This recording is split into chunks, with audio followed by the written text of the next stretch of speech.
कोई पावे अगर हमारे गले कोई पावे चले बने भाई सतु भाई करे करे के भाई मारो सतगुरु दियो बताई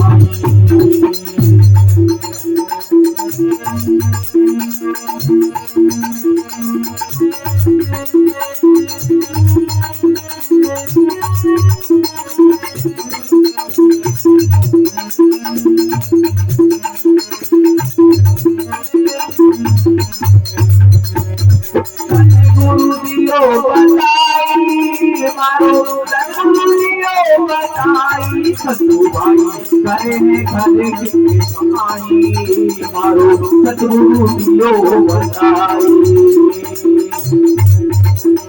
सतगुरु बिन जाने नहीं कोई सतगुरु बिन जाने नहीं कोई लाख करो अपाई सतु भाई करे करे के भाई मारो सतगुरु बताई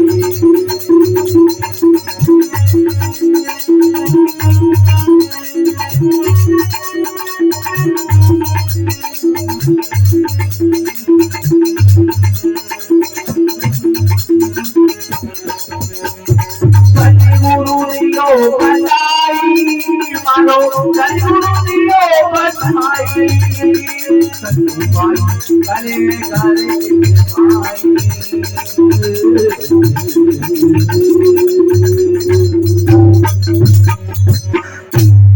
बोलो सतगुरु दीन दयाल की बोलो स्वामी विजयगिरी जी गुरु महाराज की बोलो स्वामी जगन्नाथ बापू की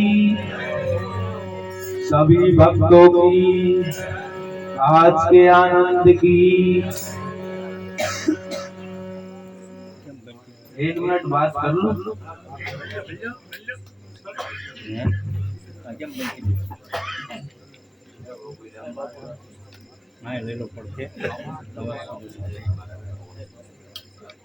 सत्संग पांडाल में पधारे हुए सभी भक्तगण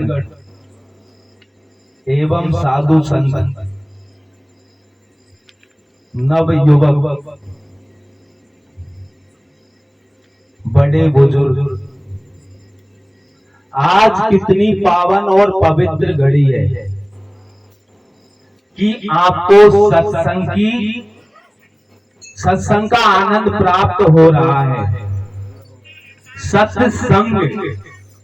सत्संग कोई साधारण वस्तु नहीं है और ये साधारण प्राणी के लिए भी नहीं है। जब इस जीव का इस मनुष्य का पुरबला मतलब पिछले जन्म का पुण्य उदय होता है तब जाकर के सत्संग की प्राप्ति का लाभ एवं गुरु सानिध्य में भक्ति की प्राप्ति कर पाता है। रामायण जी में तुलसीदास जी ने बताया है संत मिलन को चालिए तज माया अभिमान जो जो पग आगे धरे कोटन कोट यज्ञ समान। कोटन कोट का मतलब होता है करोड़ों यज्ञों के समान फल की प्राप्ति होती है।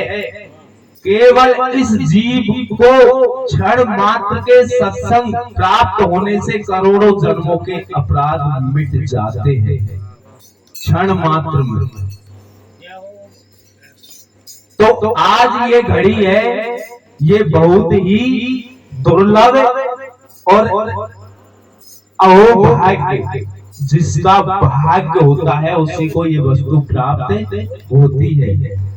संत समागम हरि कथा तुलसी दुर्लभ दोए सुत दारा लक्ष्मी तो पापी जन के घर भी होए। इसका अर्थ है कि सुत यानी पुत्र, दारा यानी औरत और लक्ष्मी यानी रुपया पैसा। ये तो पापी को भी प्राप्त हो जाता है। पापी को पुत्र भी मिल जाता है, उसके बच्चों के लगन भी हो जाते हैं और उसको पैसा भी मिल जाता है। लेकिन संतों के दर्शन और संतों के और भक्तों के मुख से सत्संग सुनना, ये कोई बड़े भाग्यशाली मानव को मिलता है। वेद पुराण शास्त्र भी इसका बखान करते हैं कि वो जीव बड़ा भाग्यशाली है जिसको गुरु महाराज यानी मेरा सत्संग प्राप्त होता है। तो इस सत्संग से तो करोड़ों जन्मों के अपराध भी मिटे जाते हैं। सत्संग का अर्थ होता है केवल सत्य का ही श्रेय लेना, उसका ही अनुसरण करना, उसी का मंथन करना, उसी का मनन चिंतन करना, उसी के द्वारा परमात्मा तक पहुंचना। तो सत्संग को मेरे को 8 साल हो गया इस क्षेत्र में। मैं रोहिशाला के गाड़े में त्रिणमाले का चेतन दास बापू का, गिरनारी बापू का भोयरा है, उसमें रहता था। तो 2.5-3 बरस उसमें रहा था, उस भोयरे के अंदर। कुछ समय यहाँ रुकता, कुछ समय में राजस्थान गुरुजी के पास चला जाता था। लेकिन मैंने इतने वर्षों में देखा कि यहाँ पर किसी को भी सत्संग का ABCD तक नहीं आता, मतलब उसका अर्थ तक पता नहीं है कि सत्संग क्या होता है। सत्संग का अर्थ होता है कि हमको सीढ़ियों से चढ़ते हुए परमात्मा तक पहुंचना होता है, सीढ़ियों से वापस आना नहीं होता है। तो इस जीव को कहां से ज्ञान की प्राप्ति होती है? तो उस लाइन से चलना पड़ता है। ट्रेन है, अगर ट्रेन अपनी पटरी से उतर जाती है तो विनाश ही जाता है। तो सत्संग की भी एक पटरी होती है, क्या होता है? एक लाइन होती है। तो लाइन का और टाइम का गुरु वाणी, गुरु बोल शिष्य बोल, गुरु महिमा, गुरु प्रार्थना, चेतावनी, परापेशंती, सोरठ, आत्म साक्षात्कार, हेली और परवाती, वहां जाके एंड हो जाता है भजन का सुबह 4 बजे। तो मैंने देखा कि कोई तो आकाश में पहुंच जाता है, फिर से वापस मृत्युलोक में आ जाता है, और कोई जंगल में चला जाता है तो उसको रास्ता नहीं मिलता है। मतलब ऐसी वाणी, उनको समय का ज्ञान बोध नहीं है कि कौन से समय पे कैसी वाणी, कौन सा शब्द बोलना चाहिए। उत्तर प्रश्न होते हैं इसके अंदर। तो वाणी का अर्थ होता है कि उत्तर का हमको प्रश्न देना होता है, मतलब शब्द को, वाणी को आगे बढ़ाना होता है, ना कि उसको नीचे ले जाना होता है। तो ये वस्तु मुझे आज तक 8 वर्षों में नहीं मिली। यहाँ जाके कुछ ऐसे व्यक्ति हैं जिनको आता है लेकिन उनको लाइन का पता नहीं है, लेकिन वो भी धन्य है कि उनको इतना तो आता है कि वो परमात्मा को और इस चीज को, शब्द के बोध का थोड़ा सा ज्ञान तो उत्पन्न हुआ है। अगर हम बीज डालते हैं तो एक दिन निकलेगा, और हम उसकी देख रेख करेंगे तो एक दिन वो हमको फल जरूर देगा।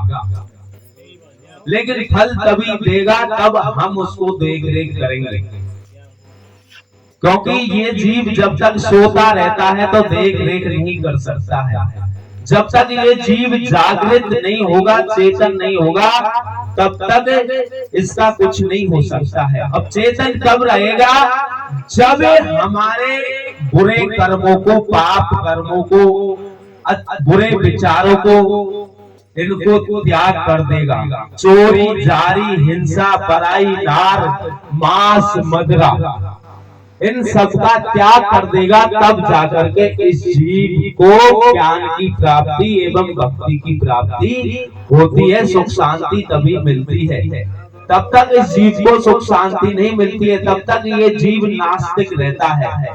तो मेरा सबसे ये निवेदन है कि जितना हो सके इतना करके नास्तिकता को हटाओ, और हर जीव को अपने आप को जानने की अनुमति होनी चाहिए कि हम कौन है और कहां से आए हैं और क्यों आए हैं। किस लिए आए हैं और हमको कहाँ जाना है। आपको जन्म लेने से पहले किसी ने देखा था? नहीं देखा।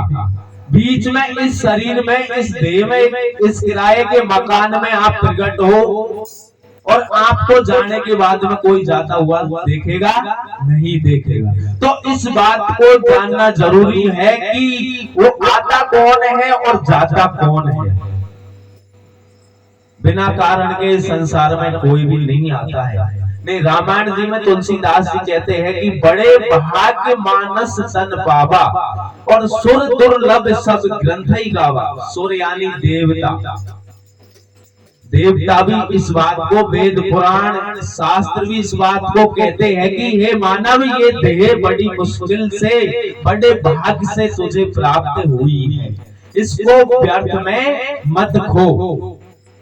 श्वास श्वास में हरि भज वृथा सांस मत होए, अरे ना जाने इस सांस का ना आना होए ना होए। तो हर श्वास श्वास में रखना परमात्मा का। ये नहीं कहा कि आप साधु सन्यासी बन के ही परमात्मा का नाम लो, नहीं। हाथ कली केवल नाम आधारा, सुमर सुमर नर उतरे पारा।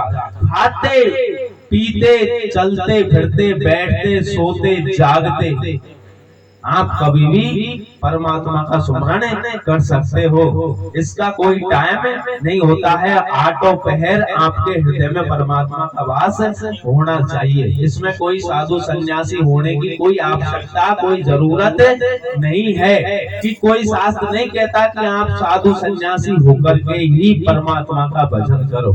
ये तो मुक्ति का लास्ट मार्ग है। जब आवागमन से रहित, ना तो इस जीव का इस शरीर में आने के बाद में, इस रूप में आने के बाद में, ना तो इस जीव का जन्म होता है ना मरण होता है। ये 84 के फंद से मुक्त हो जाता है। 84 का फंद, 84 लाख योनि, उसको 84 का फंद कहते हैं। तो मेरा कहने का अर्थ ये है कि आप 24 घंटे में 21,660 श्वास लेते हो, तो उसको व्यर्थ में मत जाने दो। हर श्वास पे राम भजो, जो भी शिव भजो, जो जिसको भजता है उसको भजो। जो जिसने इष्ट बना रखा है अपना अपना, उसको भजो, लेकिन सत्य को जानो, क्योंकि सत्य केवल सद्गुरु के पास ही होता है। संसार में कोई दूसरा नहीं है कि आपको परमात्मा तक ले जा सकता है, क्योंकि वो स्वाफी टिकट केवल गुरु के पास ही होता है। दूसरा वो वीजा किसी को नहीं मिलता है, केवल गुरु के सिवाय। और वो गुरु का वीजा तो गुरु को मिल जाता है, लेकिन गुरु का भी फिर कर्म में होना चाहिए। उस वीजे को प्राप्त तो कर लिया उसने, लेकिन कर्म भी करना चाहिए।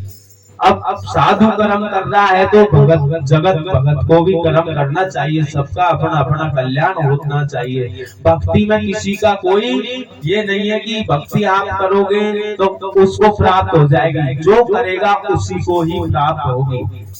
आप करोगे तो आपको, हम करेंगे तो हमको। कोई साधु हो या गुरु हो या शिष्य हो, सब अपनी अपनी करनी के अनुसार ही इस चोले को प्राप्त करता है। जैसे कि आपने पुराना वस्त्र को फेंक दिया और नया पहन लिया, नया कपड़ा पहन लिया, तो ऐसे ही ये आत्मा इस शरीर की जब अवधि पूर्ण हो जाती है, इस शरीर की जब टाइम पूरा हो जाता है, तो इसको छोड़ करके दूसरे शरीर में प्रवेश हो जाती है। जब इसकी श्वास खत्म हुई तो प्राण यहाँ से चले गए और दूसरे कर्म के अनुसार दूसरे चोले में जाके शरीर धारण कर लेता है। तो हमको इस ऐसा क्यों ना हो कि हम इस धारण के आवागमन के चक्कर को ही बैठ दें। तो केवल ये सत्संग ही बड़े भाग से बताया है, और ये ही एक मार्ग है, दूसरा कोई मार्ग नहीं है संसार में। क्योंकि इसी से ही सेवा का ज्ञान, सद्गुरु सेवा का ज्ञान प्राप्त होता है। तो मेरा कहने का अर्थ ये है कि आप अपने समय को व्यर्थ में मत खो। 2 दिन की ये रूप जवानी और जिंदगी है, बाकी सब अंधेरा है। ये एक घाट है। जैसे कि रात को आप सोते हो, स्वप्न देखते हो और सुबह देखे तो कुछ भी नहीं। तो ऐसे ही ये जो भी 50, 60, 70, 80, 100 वर्ष का ये जीवन है, तो ये भी एक सपने के समान ही है। तो एक भी श्वास को व्यर्थ में नहीं खोना है। हर श्वास पे परमात्मा को, गुरु महाराज को, सदगुरु दयाल को, सच्चिदानंद घन भगवान को भजना है हर श्वास श्वास पे। बोलो सदगुरु दीन दयाल की जय।